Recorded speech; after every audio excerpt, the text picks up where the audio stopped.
entrer dans une autre partie de cette prédication, une partie importante. Je ne dis pas que la première partie n'est pas importante.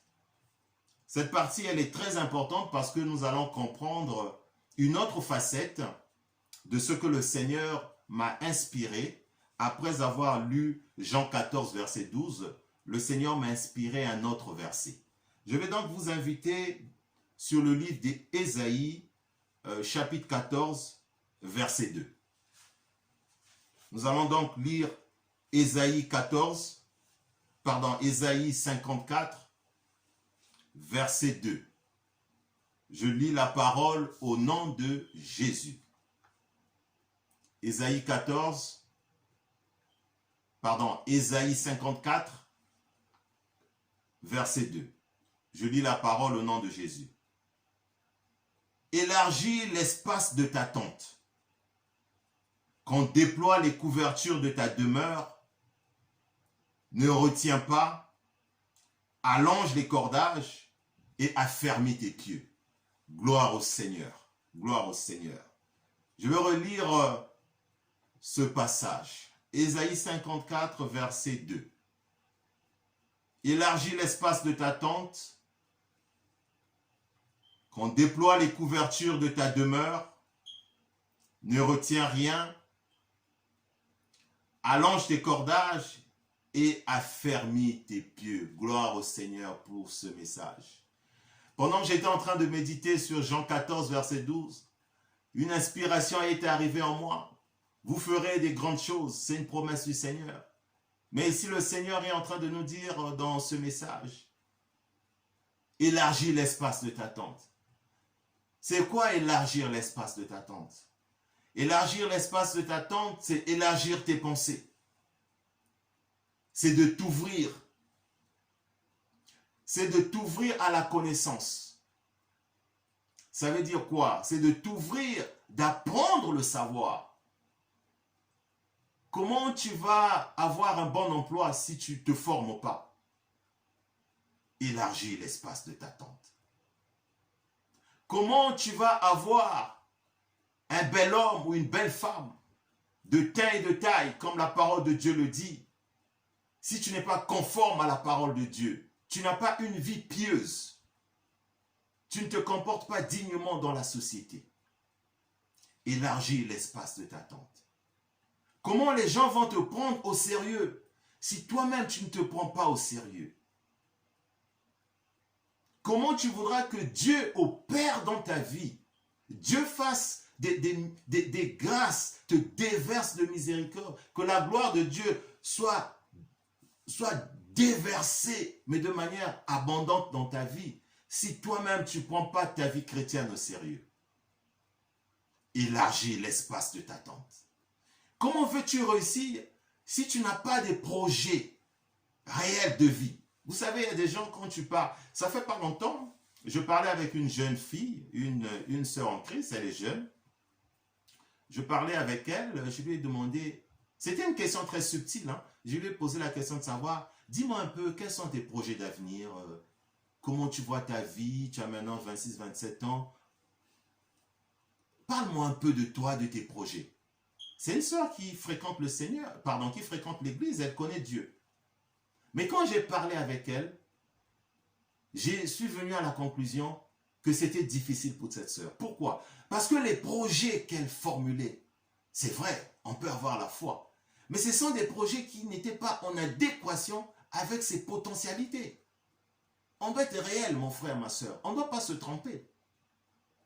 On doit avoir des projets réels en fonction de nos capacités physiques, mentales, intellectuelles, psychologiques, ce que nous avions, ce que tu as entre les mains. Tu dois te bâtir des projets en fonction de ça. Et après, Dieu va venir te bénir par la foi que toi tu as. Mais n'est pas des rêves fous, surtout si ce sont des rêves qui ne réalisent pas qui ne confessent pas le nom de Jésus. Alléluia. Donc, pour revenir à ce que j'étais en train de dire tout à l'heure, élargis l'espace de ta tente. Le Seigneur te dit ce matin, mon frère, ma soeur, élargis l'espace de ta tente. Comment tu te vois dans 5 ans? Quels sont tes projets dans 10 ans? Quels sont tes projets d'avenir dans 20 ans? Comment tu vois ta vie? Celle de ta famille, ta vie personnelle. Tu te vois comment dans 30 ans? Quelles sont tes projections d'avenir?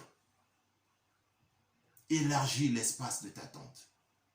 Maintenant, nous avons une pandémie, c'est le Covid. Les gens sont en train de s'adapter. Vous allez voir, les choses sont allées tellement vite. La science a tellement évolué. C'était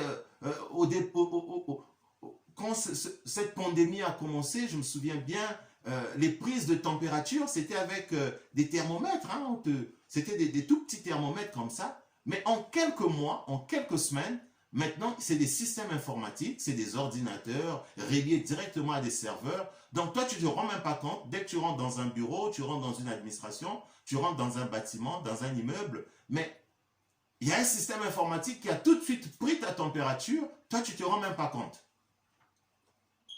Vous voyez-vous? Donc les choses évoluent tellement vite. Les scientifiques ont tout de suite réfléchi et ils ont élargi l'espace de leur tente. Ils ont vu, ok, la situation, elle est comme ça, ils se sont adaptés. Tu as perdu ton emploi. Est-ce que tu es en train de réfléchir comment faire pour t'adapter à la nouvelle situation?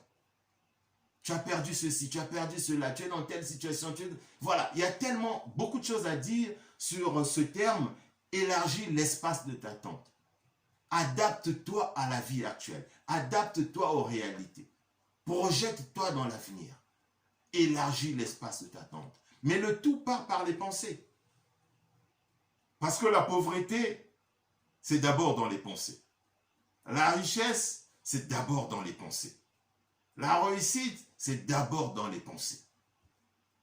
Si tu penses réussite et que c'est accompagné par les actes, parce que la parole de Dieu nous dit, élargis l'espace de ta tente, qu'on déploie les couvertures de ta demeure. Alors, qu'est-ce que tu déploies comme couverture de ta demeure?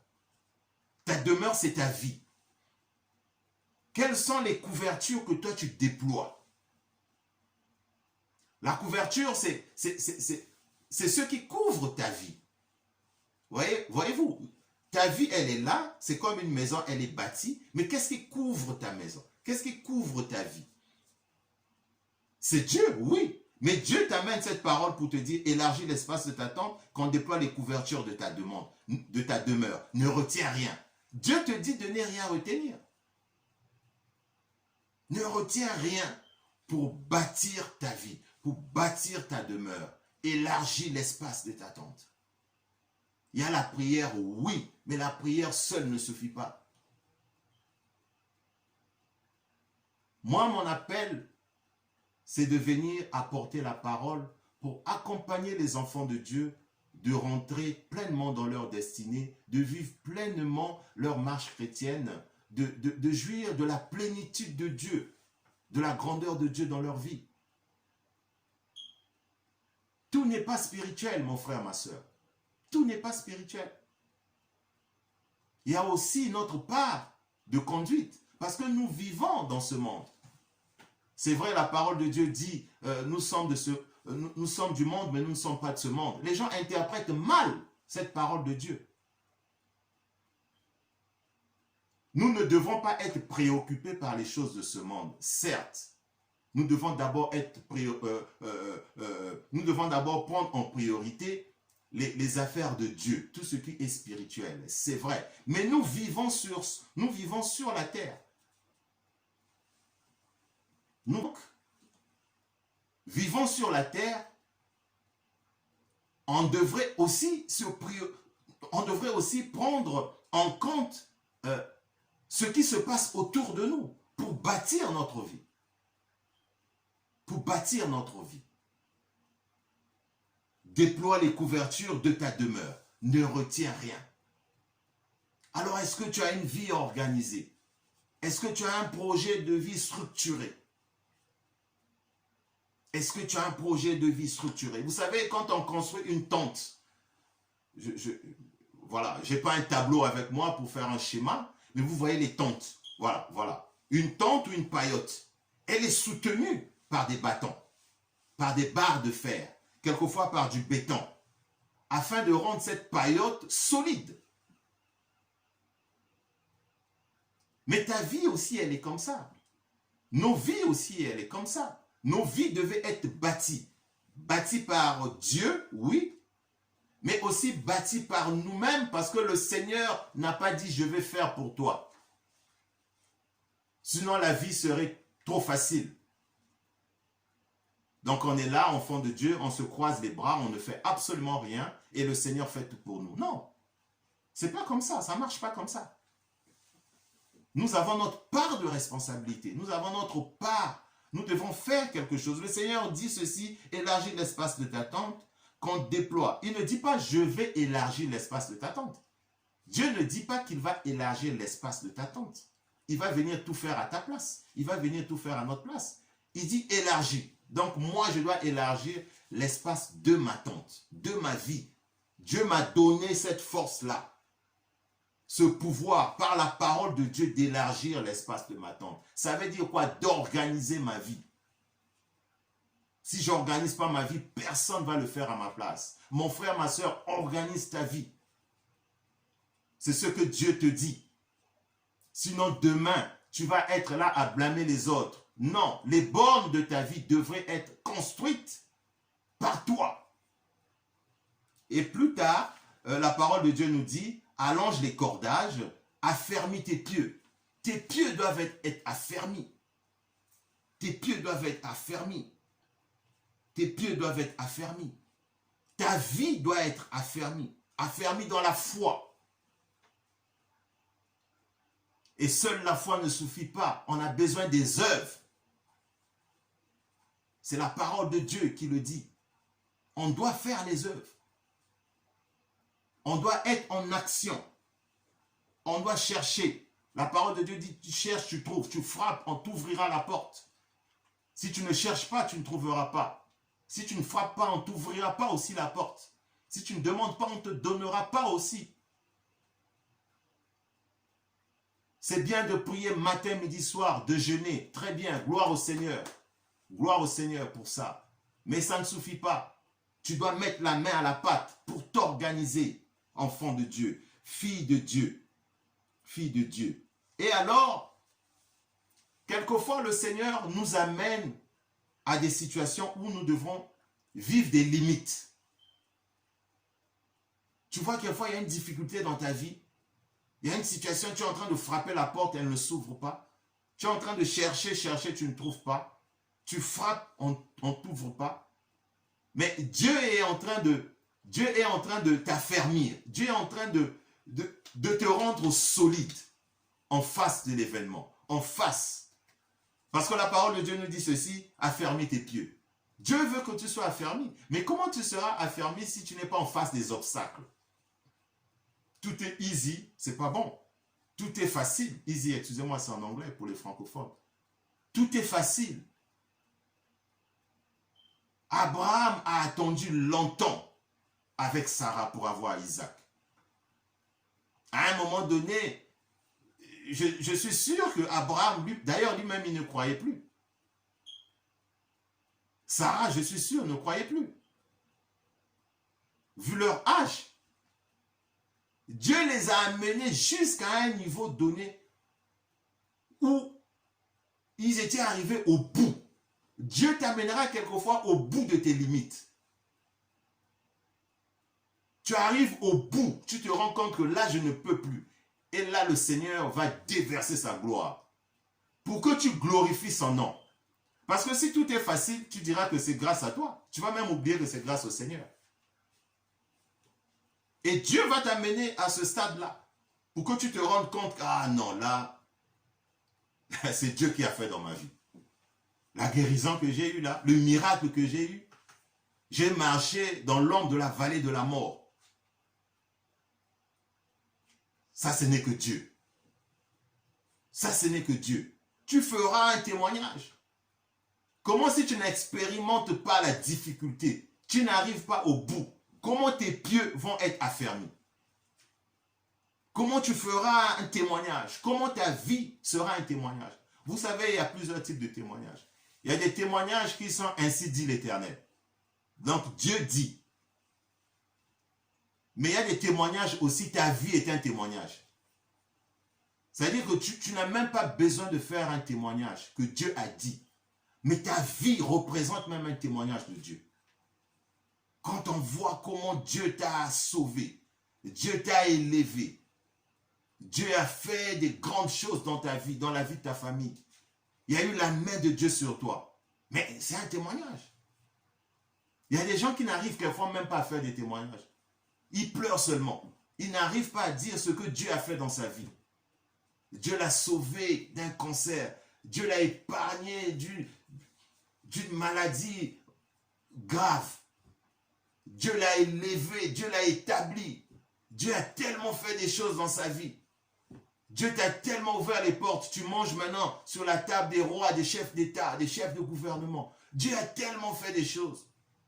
Tu pleures seulement. Il y a un frère qui me disait un jour, « Ah, mon frère, si je commence à faire mes témoignages, je ne vais pas m'arrêter. Tellement que Dieu a fait dans ma vie. Quand je vois d'où j'étais et ma vie actuelle, si je commence à faire des témoignages, ça me prendra des jours. » Donc il y a des gens, leur vie est un témoignage. Alléluia. Donc, pour revenir à la parole, affermis tes pieds. Le Seigneur va t'amener à un niveau, à une dimension où tu vas seulement comprendre que non, je dois affermir mes pieds.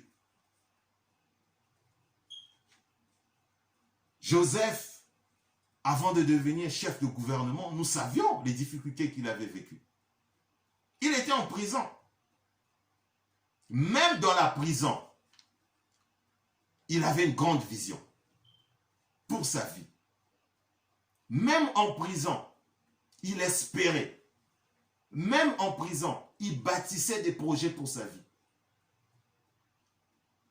N'attends pas que les choses deviennent bonnes pour bâtir des projets. Commence à bâtir des projets maintenant.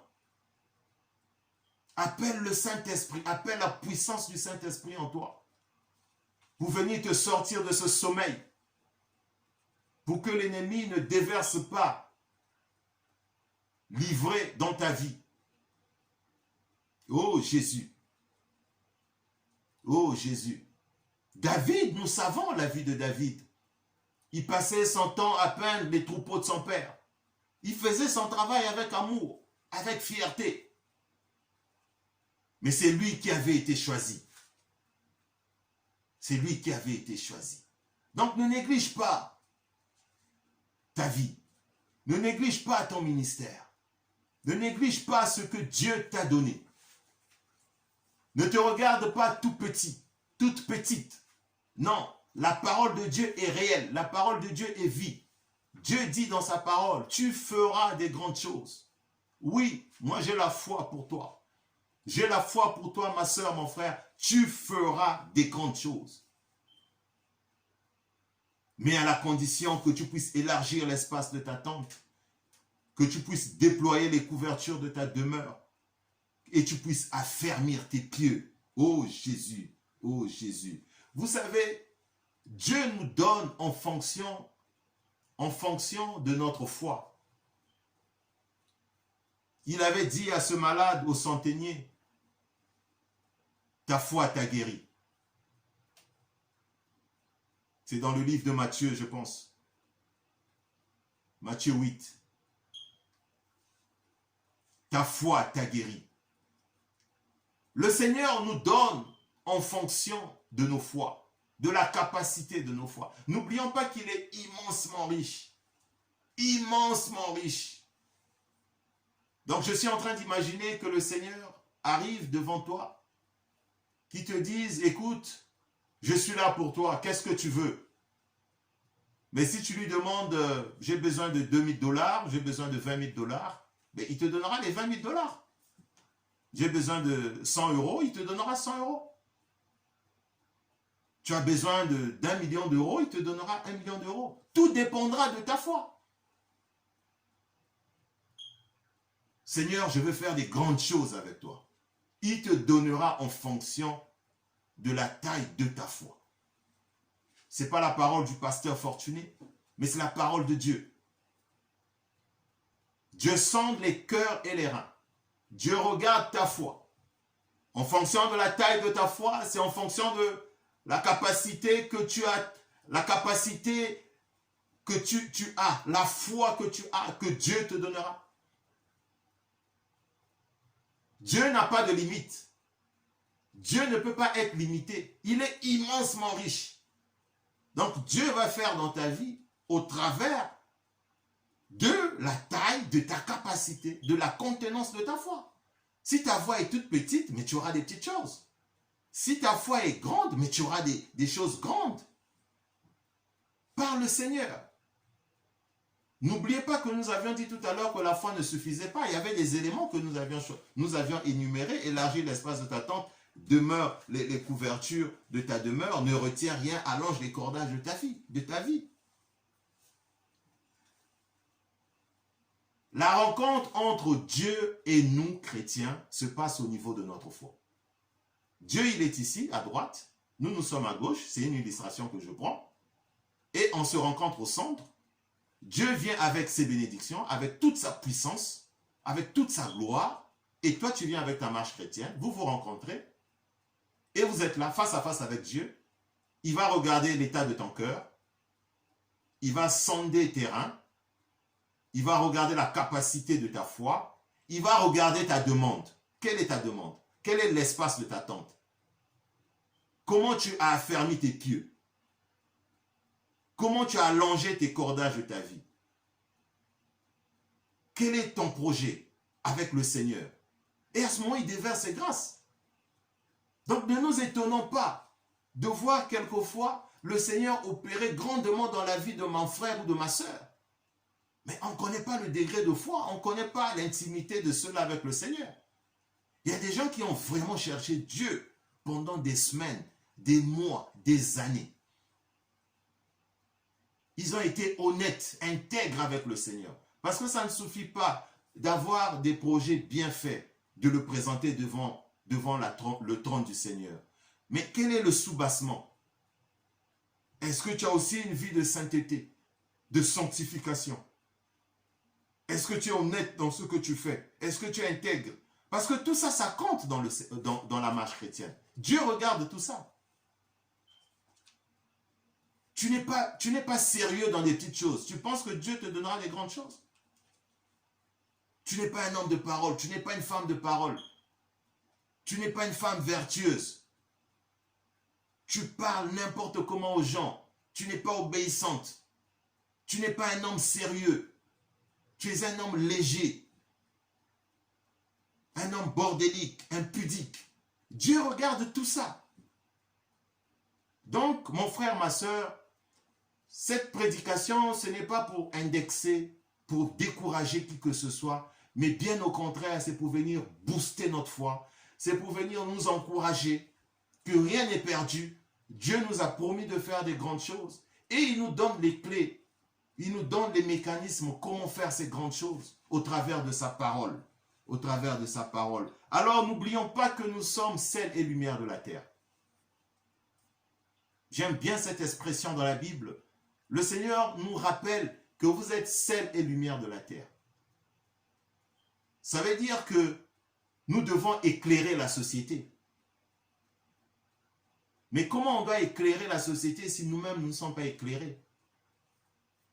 Comment on doit être sel? Le sel, c'est l'aliment qui donne le goût dans la nourriture, qui donne le goût de vie, le sel.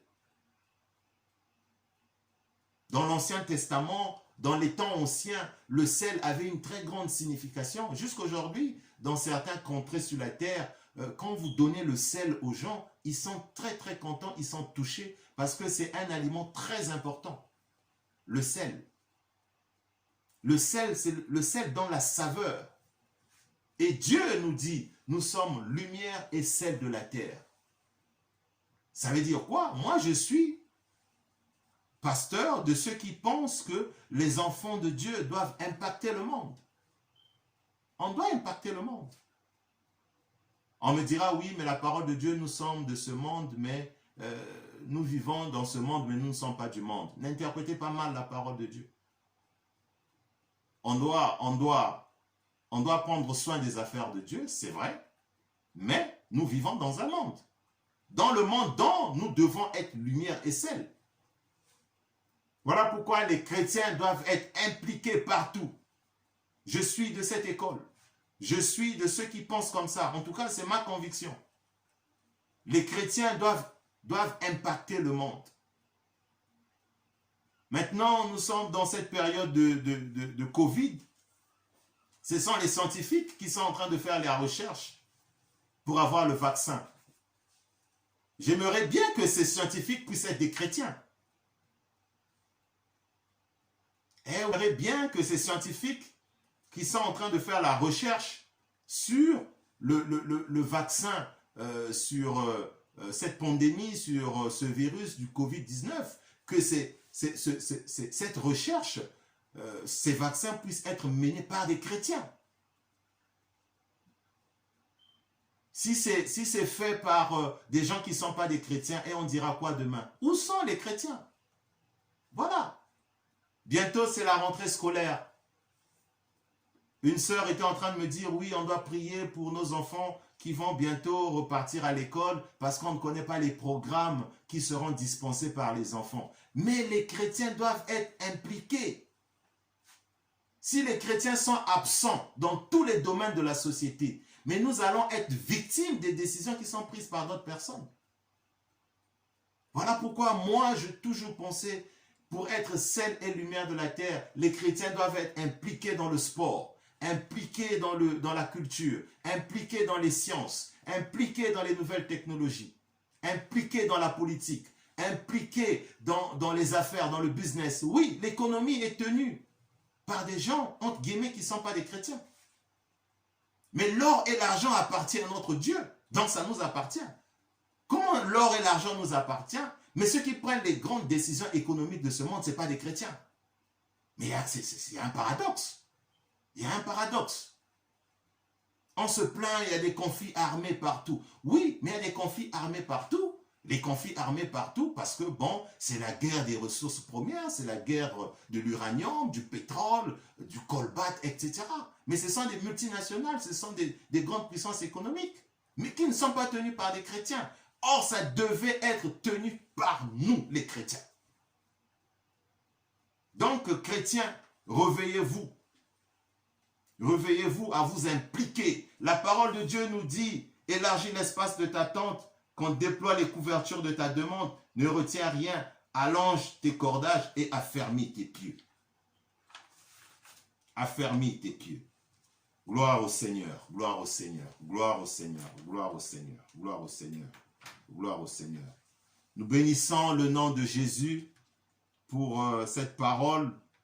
Que le Seigneur continue de nous fortifier, que le Seigneur continue de nous orienter, que le Seigneur continue de nous guider, que le Seigneur agisse dans nos vies pour nous apporter l'intelligence, la lumière, la connaissance nécessaire pour que cette parole puisse avoir du sens dans ta marche chrétienne. Cette parole puisse avoir vraiment un contenu, élargir l'espace de ta tente. Non, déploie les couvertures de ta demeure, ne retiens rien, allonge les cordages et affermis tes pieds. Je prie que le Seigneur puisse t'apporter une révélation nouvelle, que ta vie soit différente, que tu puisses conduire ta vie de manière différente, que la médiocrité ne soit plus ton partage, que tout ce qui est légèreté ne soit plus ton partage, que tu puisses être fier d'être une dame, une femme, un homme, un jeune homme, un frère, une sœur d'excellence. Qu'on puisse voir la gloire de Dieu dans ta vie, la gloire de Dieu dans ta marche, la gloire de Dieu dans tes actions, dans ta manière de faire. Qu'il y ait une différence nette, qu'on puisse voir que vraiment tes pieds sont affermis. Tes pieds sont affermis. Tes pieds sont affermis. Donc, sors dans des petites considérations, sors dans des petits schémas, sors dans des petits schémas, rêve grand, parce que le Seigneur nous le demande, d'avoir des grands rêves, d'avoir des grands rêves, d'avoir des grands rêves, d'avoir des grands rêves. Que le Seigneur puisse vous bénir pour vous qui avez suivi cette prédication, pour vous qui êtes connectés à suivre cette prédication. Que Dieu puisse nous faire du bien au travers de cette prédication. que cette prédication puisse apporter une révélation, que cette parole soit un réma pour toi. Écoute cette prédication 1, 2, 3 fois, plusieurs fois, et cela t'apportera un changement. Cela apportera un renouveau dans ta vie. Que le Seigneur vous bénisse. Amen.